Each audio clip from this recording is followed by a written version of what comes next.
Devidander back, and today I'm addressing the question, is it finally safe to update my Quest, along with some tips on how best to handle updates in the future. For those of you who are wondering why this is the question of the day, feel free to watch my previous videos on the subject. However, long story short, firmware version 72 was bricking a significant number of Quest owners' headsets if they were too far out of date. Today, Mark Rabkin, VP of VR and MR at Meta, posted that Quest 2 and 3S owners who were impacted to contact Meta to get, quote, fixed up.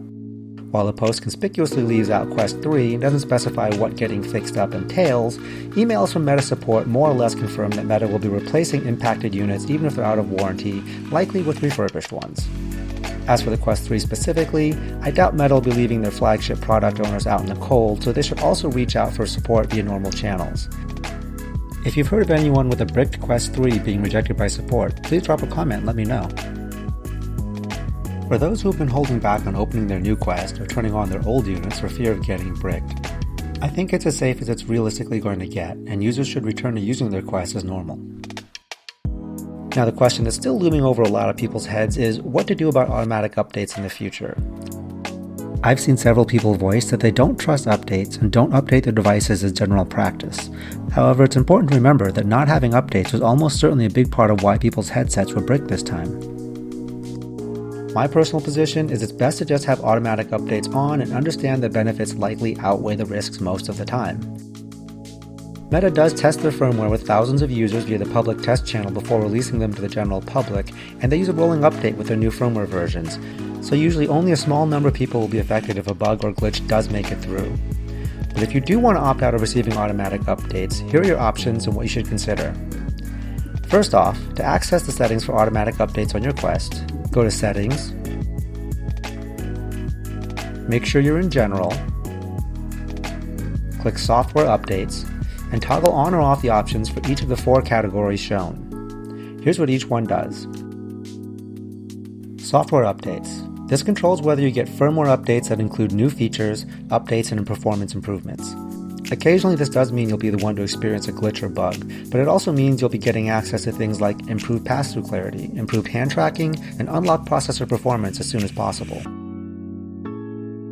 If you really want to opt out of these updates, then just remember you'll need to regularly check for and manually trigger updates in the future. Letting yourself get too far out of date could result in unforeseen consequences, so this isn't a good set it and forget it option to turn off. Next up, security and critical updates. Similar to your phone or your computer, your Quest is a device that has an operating system and accesses the internet. This means it's vulnerable to security threats and attacks just like any other device you have.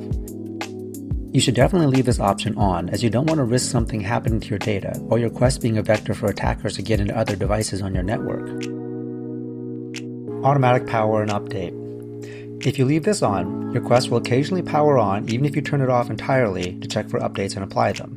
The benefit of this is that it's the most convenient way to stay current on your updates. You won't be hassled to install an update when you want to be using your headset, and you'll always be up to date.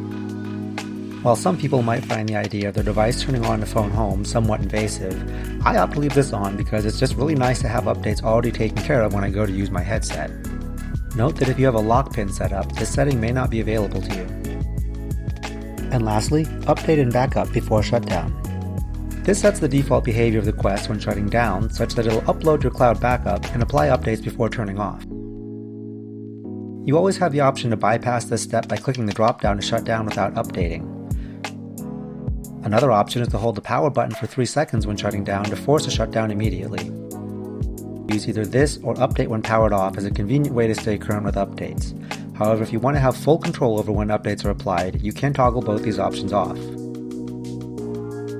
My advice is to leave automatic updates on as you likely do with your other devices for convenience and security. At this point, I'm hopeful this is the last update I do on this particular issue. However, if anything important comes up, I'll be sure to let you know. Please drop a like to let me know you appreciate this kind of content, and subscribing is free and a great way to show support for this channel. I'm closing in on my first 1,000 subscribers, and I truly appreciate each and every one of you that clicks that button and helps me on my way. If you have any suggestions for content you'd like me to cover, or questions you'd like me to answer in a future video, please let me know down below, and as always, thanks for watching.